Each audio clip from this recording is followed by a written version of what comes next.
Vídeo de hoje do canal do Nicola para te contar sobre um novo nome de centroavante argentino na pauta do Palmeiras. Falo também sobre o São Paulo, que viu um jogador discutir com o seu treinador e parar justamente no rival alviverde.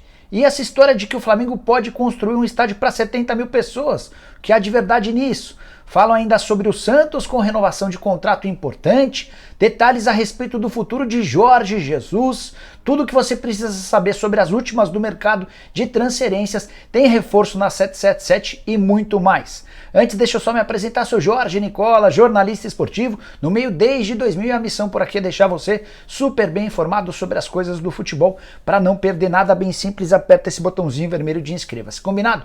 Bora contar que todo esse conteúdo é um oferecimento de 1xBet, casa de apostas esportivas que é parceira do Liverpool, do Barcelona, do Chelsea, entre vários outros grandes clubes do mundo.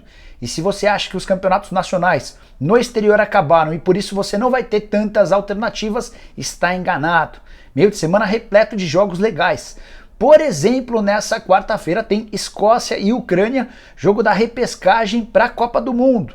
Partida na casa da Escócia e a vitória da Escócia paga R$ 2,44. Na quinta-feira tem Nations Cup, aquele torneio que reúne as seleções europeias. Espanha e Portugal se enfrentam e a vitória da Espanha vale R$ 2,23. Outro confronto espetacular envolve Bélgica e Holanda. Em caso de empate, R$ 3,70 para cada real apostado, para não ficar fora dessas e de outras possibilidades, como por exemplo, Campeonato Brasileiro Ceará e Fortaleza, como o amistoso da seleção brasileira. É bem simples. Pega o link que eu vou deixar no comentário fixo, faz seu cadastro agora mesmo na 1xBet e comece a apostar. Só não se esquece de usar o cupom Nicola para ter direito a 100% de bônus no valor do seu depósito, beleza? Bora começar o vídeo com o tradicional giro de notícias e a primeira informação é sobre Jorge Jesus, que foi flagrado nessa terça-feira embarcando de Portugal para a Turquia. Ele estava no aeroporto de Lisboa, está indo para a Turquia para assinar seu contrato com o Fenerbahçe. Deu um tempão para que o Flamengo pudesse fechar ou oferecer alguma coisa para ele. Essa proposta não apareceu e o rubro-negro vai desperdiçar a chance de contratar o mister que estava louco para trabalhar de novo na Gávea. Bora falar também sobre Rafael Ramos, lateral direito português do Corinthians, aquele que se meteu em toda a confusão com o Edenilson. Nessa terça-feira ele prestou esclarecimentos no STJD e voltou a assegurar que não fez nenhuma ofensa racista a Edenilson. O STJD está apurando, ouvindo os casos, agora vai conversar também com o Edenilson. Trago informações nesse giro sobre Miguel Ángel Ramírez, lembra dele? Apareceu também no futebol equatoriano, só durou 100 dias no Internacional e acaba de ser demitido na Major League Soccer. Havia treinado o Charlotte, ficou só por 18 jogos e mais uma vez foi dispensado.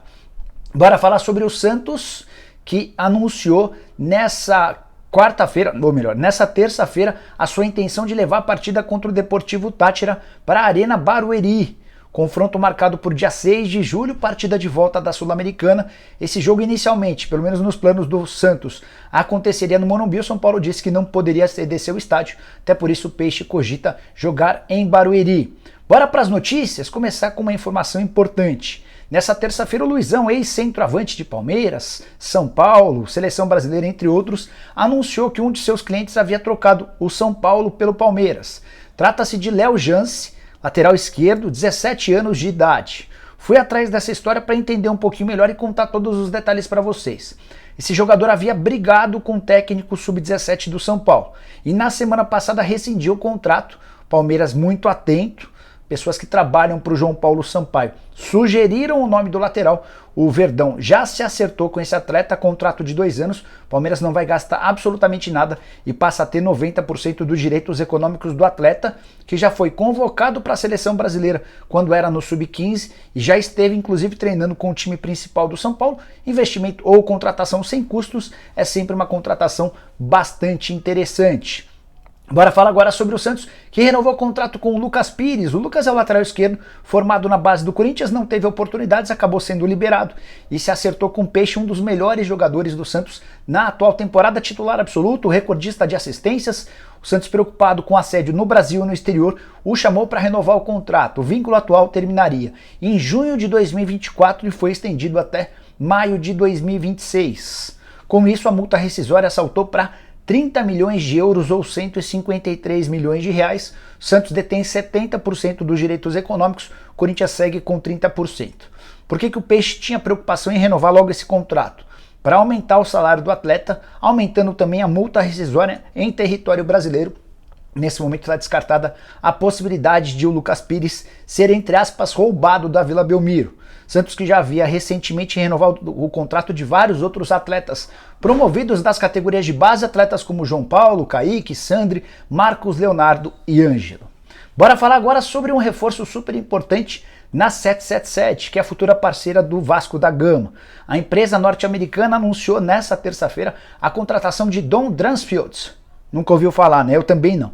Pois saiba que esse cara foi durante 12 anos o chefe de estratégia do Grupo City e o grande responsável por transformar esse grupo, que tem o Manchester City como principal clube, num dos maiores conglomerados, acho que o maior conglomerado quando o assunto é futebol. São 11 equipes espalhadas pelo mundo, time na Bolívia, no Uruguai, na China, nos Estados Unidos, na Espanha, na França, na Inglaterra, entre vários outros lugares. O Grupo City cresceu muito e esse cara foi o grande responsável pela transformação. A 777, que tem a intenção de passar a ter vários clubes espalhados pelo mundo, decidiu contratá-lo, conseguiu fazer uma proposta legal e anunciou nessa terça-feira a sua contratação, notícia que foi comemorada pelos dirigentes do Vasco. Afinal de contas, Vasco e 777 estão muito próximos de um acordo, resta apenas a convocação dos conselheiros deliberativos e depois dos sócios, a aprovação das duas partes e o encaminhamento do acordo. 777 que vai comprar por 700 milhões de reais, 70% das ações da Sociedade Anônima do Futebol do Vasco da Gama.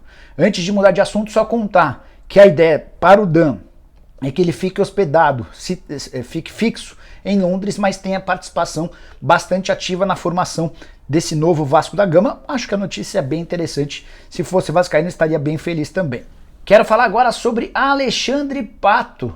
É o atacante ex-São Paulo e Internacional, que vive uma fase bacana com a camisa do Orlando City e decidiu que quer voltar ao futebol brasileiro. Antes de comentar sobre esse assunto, só contar que o Pato recebeu nos últimos dias uma oferta oficial para jogar na Turquia. A ideia é que ele volte para a Europa na metade do ano, tenha seus direitos econômicos comprados junto ao Orlando City, até porque o time americano tem contrato com o Pato até 31 de dezembro. Pato já disse não para essa oferta da Turquia e deixou bem claro para seus representantes que gostaria muito de voltar a jogar no Brasil. Preferência? São Paulo e Internacional, dois clubes onde ele já atuou, mas não descarta a possibilidade de jogar em outros times. Pato está sentindo saudade do nosso futebol, da torcida, da pressão, dos comentários, enfim. Apesar de estar morando em Orlando, numa cidade super bacana, com uma condição de vida bem legal e com um salário melhor do que na temporada passada, o Pato entende que o ciclo dele nos Estados Unidos está se encerrando.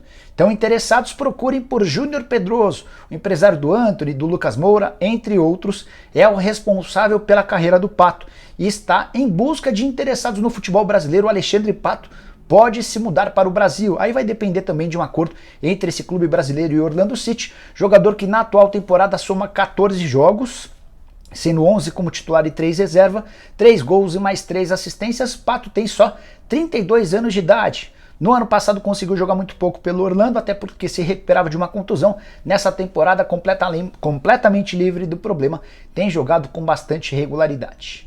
Quero explicar agora sobre um assunto que bombou na manhã dessa terça-feira, a possibilidade de o Flamengo criar ou construir um estádio para si.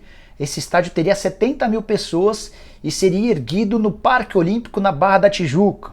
De quebra, o Flamengo ainda herdaria todos os equipamentos e estruturas montados para as Olimpíadas. Você sabe que o Flamengo tem várias atividades, como basquete, como ginástica, e tudo isso poderia ser bastante interessante. De acordo com a publicação que mexeu com o torcedor rubro-negro, a prefeitura já teria sido avisada sobre o interesse e o grupo Alibaba seria responsável pelos naming rights do futuro estádio do rubro-negro. Em troca, faria um baita investimento para que essa obra saísse do papel.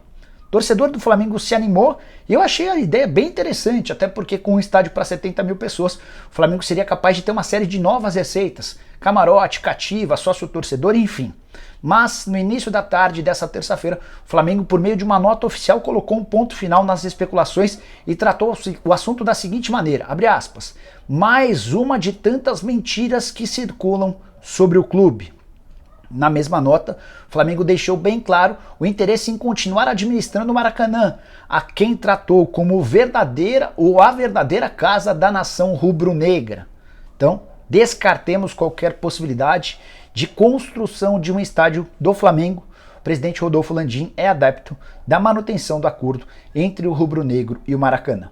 Bora fechar o vídeo para te explicar sobre essa história do Palmeiras em conversas com o centroavante argentino, José Manuel Lopes. Só 21 anos de idade, uma das estrelas do Lanús. Na atual temporada, o centroavante tem 19 jogos e 7 gols, temporada passada de 37 partidas e 14 gols marcados. Informação sobre o interesse do Palmeiras nesse jogador foi divulgada pelo GE. O Palmeiras confirma o assédio, mas assegura que existem várias etapas a serem cumpridas e que o Lopes é só mais um dos atletas pensados para metade do ano.